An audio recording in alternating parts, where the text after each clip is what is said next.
ஹல்லேலூயா. கர்த்தருடைய பரிசுத்த நாமத்திற்கு மகிமை உண்டாவதாக. பரலோக பொக்கிஷம் இந்த நாளிலும் கூட தியானிக்க இருக்கின்ற வேத வசனமானது மார்க்கு புஸ்தகத்தினுடைய 15ஆம் அதிகாரத்திலே 32வது வசனம். நாம் கண்டு விசுவாசிக்கத்தக்கதாக இஸ்ரவேலுக்கு ராஜாவாகிய கிறிஸ்து இப்பொழுது சிலுவையிலிருந்து இறங்கட்டும் என்று சொல்லிக் கொண்டார்கள். அவரோடு கூட சிலுவையில் அறையப்பட்டவர்களும் அவரை நிந்தித்தார்கள். இங்கே நாம் கண்டு விசுவாசிக்கத்தக்கதாக ஆண்டவராகிய இயேசு கிறிஸ்து தன்னுடைய சுவிசேஷ காலத்திலே அவர் செய்த அதிசயங்கள், அற்புதங்கள், குருடர்களின் கண்களை திறந்தார், செவிடர்களின் செவிகளை கேட்கச் செய்தார், சப்பானிகளை நடக்கச் செய்தார், முடவர்களை எழுந்து நடக்கச் செய்தார், பிணியாளிகளை சுகமாக்கினார், அசுத்த ஆவிகளை துரத்தினார், மரித்தோரிலிருந்து அநேகரை எழுப்பினார் உயிரோடு. ஆகவே இப்படிப்பட்ட செயல்களெல்லாம் நேரடியாகவே இவர்கள் கண்டு இருப்பதால் விசுவாசிக்க வேண்டிய இவர்கள் இவரை விசுவாசிக்காமல் இங்கே இவரை நீ சிலுவையிலிருந்து இறங்கி வரட்டும் என்று சொல்லி கொண்டார்கள். ஒருவேளை இவர்களிடத்திலே பிதாவானவர் தன்னுடைய குமாரனை யார் என்று காண்பிக்க வேண்டும் என்றால் கர்த்தர் அதையும் செய்திருக்கக்கூடும். ஆனால் தேவனுடைய சித்தம் அதுவல்ல.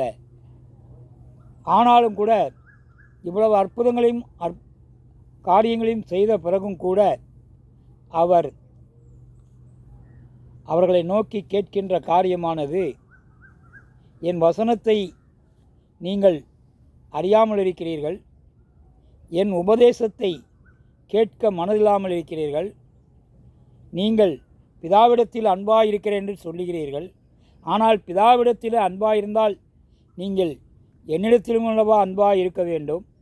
நீங்கள் அப்படி இருக்கவில்லையே, என்னை அவர்தானே அனுப்பியிருக்கிறார். ஆகவே உங்கள் பிதாவாகிய பிசாசினால் உண்டானவர்கள் உங்கள் பிதாவினுடைய இச்சைகளின்றி செய்ய மனதாயிருக்கிறீர்கள்.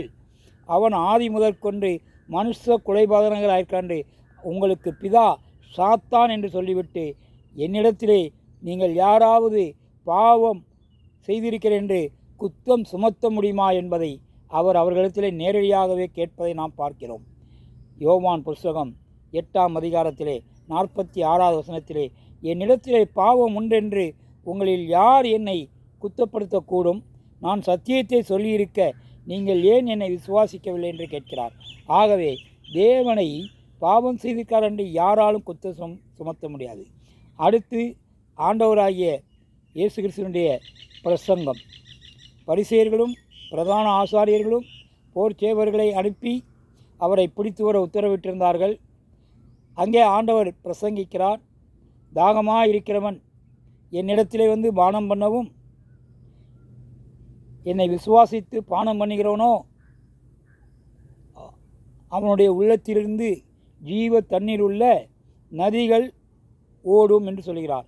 அதாவது இது பரிசுத்த ஆவியை பெற்றுக்கொண்டதற்கான அடையாளம். ஆண்டவராகிய இயேசு கிறிஸ்து இன்னும் மகிமைப்படவில்லை, அதனால் பரிசுத்த ஆவி அருளப்படவில்லை. இவர் உண்மையுள்ள தீர்க்கதரிசி என்று அங்கு உள்ளவர்களெல்லாம் இந்த பிரசங்கத்தை பிரசங்கித்ததை கண்டு ஆச்சரியப்பட்டார்கள். இது மிகவும் நேர்த்தியாக இருக்கிறது என்று சொல்வதை நாம் யோவான் புஸ்தகம் 7ஆம் அதிகாரத்திலே நாம் பார்க்கிறோம். ஜனங்களில் அநேகர் இந்த வசனத்தை கேட்டபொழுது மெய்யாகவே இவர் ஒரு தீர்க்கதரிசியானவர் என்றார்கள். ஆனால் வேறு சிலர் இவர் கிறிஸ்து என்றார்கள். வேறு சிலர் கிறிஸ்து என்ன கலிலியாவிலிருந்தால் வருவார்? கிறிஸ்து தாவீதின் சந்ததியல்லவா வர வேண்டும்? தாவீது இருந்த பெத்லகேம் ஊரிலிருந்தல்லவா கிறிஸ்து வருவார் என்று வேத வாக்கியம் சொல்லியிருக்கிறது நையாண்டி செய்தாலும் இந்த பேச்சை கேட்ட இவர்கள் போர்ச்சேவர்கள் ஆண்டவராகிய இயேசு கிறிஸ்துவை பிடிக்காமல் பிரதான ஆசாரியரிடத்திலும் பரிசேயரிடத்திலும் சென்றபோது ஏன் பிடித்து வரவில்லை என்று கேட்டபோது அவர்கள் சொன்ன பதில்தான் யோவான் புஸ்தகம் 7ஆம் அதிகாரத்திலே 45ஆம் வசனமும் 46ஆவது வசனமும். பின்பு அந்த சேவகர் பிரதான ஆசாரியரிடத்திற்கும் பரிசேயரிடத்திற்கும் திரும்பி வந்தார்கள். அவர்கள் அவளை நோக்கி, நீங்கள் அவனை ஏன் கொண்டு வரவில்லை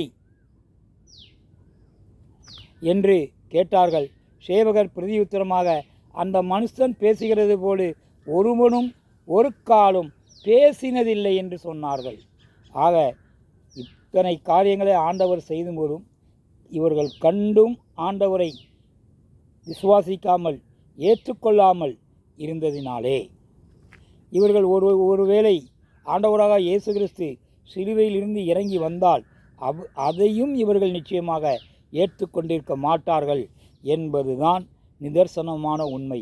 ஏனென்றால் இவர்கள் உண்மைகளை அறிந்து கொள்ளாதவர்கள், அறிந்து கொண்டாலும் ஏற்றுக்கொள்ளாதவர்கள், மூடத்தனமானவர்கள், மதிகேடர்கள், குறுகிய மனப்பான்மை உள்ளவர்கள், மாய்மாலக்காரர்கள், சடங்காச்சாரமாய் வாழ்கின்றவர்கள், ஆவிக்குரிய மனிதனாக மாற முடியாதவர்கள்.